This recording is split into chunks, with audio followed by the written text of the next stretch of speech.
made a connection with your sales prospect, and now it's time to start selling. But hold on. First, let's open the sales process formally so that we all know where we are and where we're going.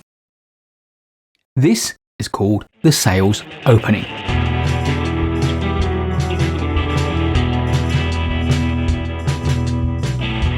The sales opening sets the scene and allows both parties to share an understanding of why we've come together, what we're here to do, and what our objectives are for the meeting. Critically, it's also important to set out the broad process of the meeting and its timing. Indeed, one of the most important questions you can ask at the opening stage of a meeting is, how much time have you got? How much time do you have? Your meeting may be scheduled for an hour, and you may have prepared to use that hour effectively. But what if, since you set up the meeting, the person you're meeting with has had something come up and they now only have half an hour? What you really don't want to happen is halfway through your meeting, they look at their watch and say, "Oh, I have to go in 5 minutes. Can we wrap up now?"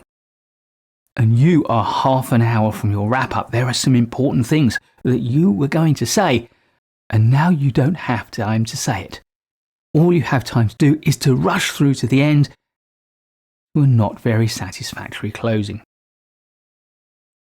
If you find out right at the start of the meeting that they only have half an hour, you've at least got a little time to adjust your timings and to prioritize what you're going to say so that you use that half hour as effectively as possible.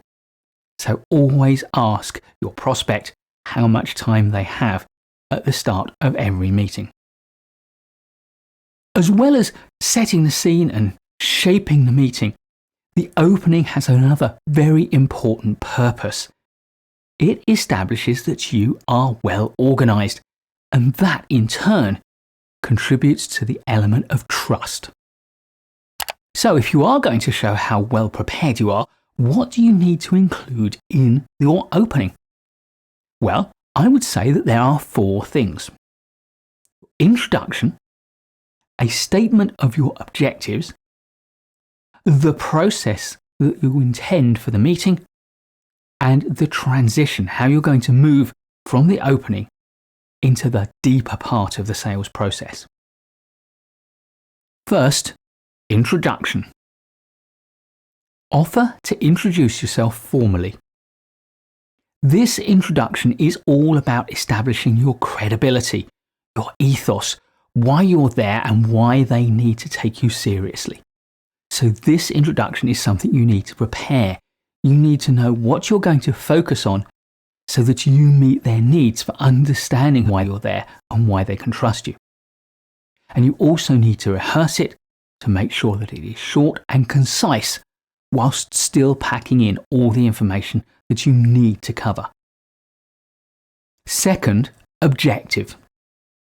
Establish the objective for the meeting. Now, there are 2 ways you can do this.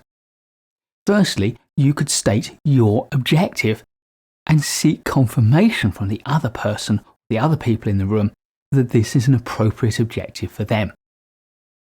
The alternative is to ask them what they want to get from the meeting and to use their objective as the driver for the meeting. Whichever approach you take, you need to ensure that the process you set out for the meeting, which we'll talk about in a moment, is designed to deliver that objective. So third is process. Once again, either set out how you propose to conduct the meeting or invite them to tell you how they want to conduct the meeting. One way or another, you need to establish an agenda and clarify the timings of the meeting. And this, of course, needs to fit into the time that they have available, which you should already have established. And if you haven't established it yet, now is the time. It's also a good idea, if you can, to ask about their authority to make a decision at this meeting. Are you in a position to make a decision today, or are there other stages of the process that you'll need to go through? The final part of the opening stage is the transition. This is the segue into the next part of the sales process, the diagnosis stage. Here, you might say something like this: I'd like to get started by finding out about. Now you can start asking your questions and pass the talking stick to your prospect. Please do give this video a like if you've enjoyed it or learned from it. I'll be making loads more great management courses videos for you, so please do subscribe to the channel and hit the notification bell so you don't miss any of them. I look forward to seeing you in the next video, and in the meantime, keep learning.